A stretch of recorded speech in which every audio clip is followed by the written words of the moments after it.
A fisherman found a chest floating in the sea. When he opened it, he found a mother and baby lying inside.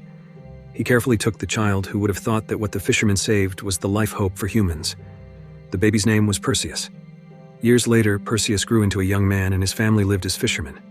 One day they came to the statue of Zeus by boat and saw the soldiers of Argos chopping down the statue of Zeus and dropping it into the sea. They declared war on the gods. The soldiers started having fun, but they didn't know that death was near. Suddenly, a group of monsters emerged from the sea and flew across, finishing off these soldiers. It turned out to be Hades. Hades also attacked Perseus's boat until it sank. The fisherman was trapped in the boat with his wife and sank to the bottom of the sea. Perseus's foster mother and father were killed. After appearing in the wreckage of the boat, Perseus screams, saddened at the injustice of fate. The gods on Mount Olympus had a brief meeting, and they hoped that Zeus would finish off the humans who insulted the gods. But Zeus really loves humans who are his creations, and also human prayers can make God strong. But humans repay kindness with complaints, instead wanting to tarnish their existence. At this time, Hades, the god of the underworld, appears. He has a plan to disguise himself as a human and spread fear so that humans can repent. And having no other choice, Zeus finally agreed. Perseus survived. He was saved by the invading soldiers. After that, he was taken towards the royal palace. The king toasted to avenge the gods, and the queen was even more arrogant, saying they were now gods. But as soon as those words were spoken, Hades, god of the underworld, appeared. Perseus wants to take the opportunity to avenge his family, but is stopped by a mysterious woman, and then the queen is cursed to become ugly after acting so lightly in front of the gods. Hades says in 10 days, the Kraken will be released to destroy the kingdom of Argos, and Argos will disappear from the world unless they sacrifice the princess. Hades then turns to Perseus and says that this is the will of Zeus, Perseus's father. After he finished speaking, he left the place. After the soldiers found out that this innocent bald man was a descendant of a god, they tortured him. They want to find out who this bald guy is. The king rushed hastily, hoping that Perseus could save his kingdom. As for his own statement, Perseus didn't even know about it, let alone believe it. Then he was thrown into prison. Perseus was completely confused. Then a woman named Io appears and reveals the origin of Perseus. And Zeus is indeed the father of Perseus. And it has to start with the rebellion of King Acrisius. Fed up with the cruelty of the gods, however, instead of killing this king, Zeus chose to punish this king and changed physically into king appearance and played with king's wife. He was furious, cursing crazily. As a result, he was cursed by Zeus to become a monster. Then he threw the chest containing his wife and son into the sea. And also Perseus was destined to kill the Kraken. But at this time, Perseus didn't care about the Kraken. He just wanted to kill Hades to avenge his family. But by killing the Kraken, he could weaken the power of Hades and have the opportunity to kill Hades. But only the witch know how to kill Kraken. So Perseus decided to take a group of people off to where the witch was. The scene changes. Hades meets King Acrisius, who is still alive. They work together to stop Perseus and take the throne of Zeus, and after that Hades gives a little of his power to King Acrisius. At the same time, Perseus was passing through the forest. He saw a shiny object, which turned into a sword after picking it up. Draco said it was a gift from Zeus, but Perseus gave it to Draco, because he didn't want to be like the gods. Perseus also met Io and a black horse, which was also a gift from Zeus, which could be used to accompany him. But suddenly the soldiers were attacked by a creature. It was King Acrisius. The soldiers attacked the monster together, and the monster's arm was cut off, and at this time he seemed to have become a killing weapon. Perseus and the others started chasing, following the trail of the monster and quickly intercepting the monster. But suddenly a scorpion monster appeared from under the sand. Some of the scorpions were killed, but surprisingly more scorpions emerged.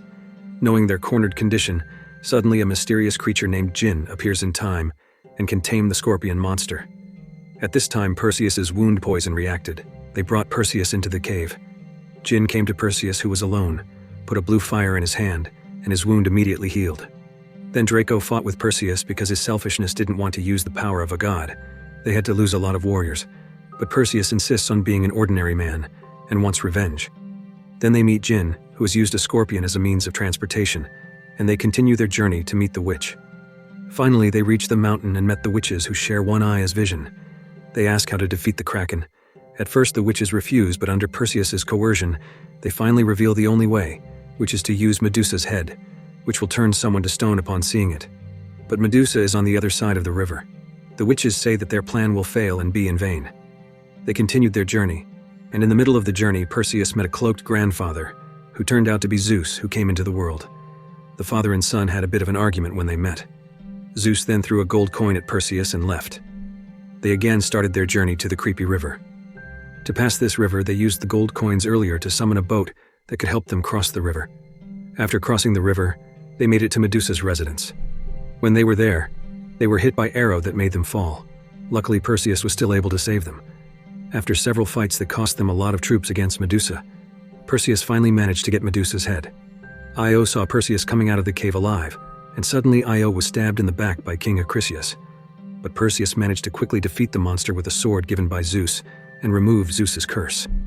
However, Perseus still had to lose the woman he loved, and Io turned into a flash of golden light. Perseus then took the sword and mounted a dark horse to fight against the Kraken. The day has come.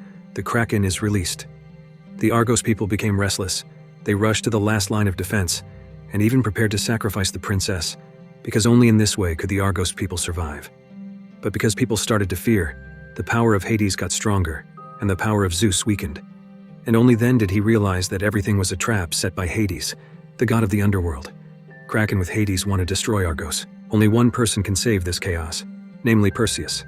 At this time, Perseus crossed the sky about to reach Argos. When Hades appeared, he opened his wings and released countless monsters. They took Medusa's head from Perseus, but then Perseus jumped in and took back Medusa's head. When the Kraken was about to eat the princess, Perseus quickly appeared and showed Medusa's head, and after a while the Kraken was successfully turned into stone. But the ruins make the princess fall into the deep sea. Then Hades appeared before Perseus, but without him expecting it, Perseus used the power of the sword from Zeus and threw it at Hades and made Hades thrown deep into the seabed. Perseus then jumps into the sea to save the princess, and both arrive safely at the shore, with Horse to wake them up. Perseus also gave up the opportunity to become king of Argos and rushed to another new journey. Before leaving, Perseus said goodbye to Zeus, and because he has succeeded in defeating the Kraken and Hades, he finally received a gift from Zeus, namely the woman he loved, Io, came back to life. Finally, Perseus can be happy living with Io, and the movie ends. If you like this video, don't forget to subscribe, because by subscribing you have supported me to make better videos. See you in the next video.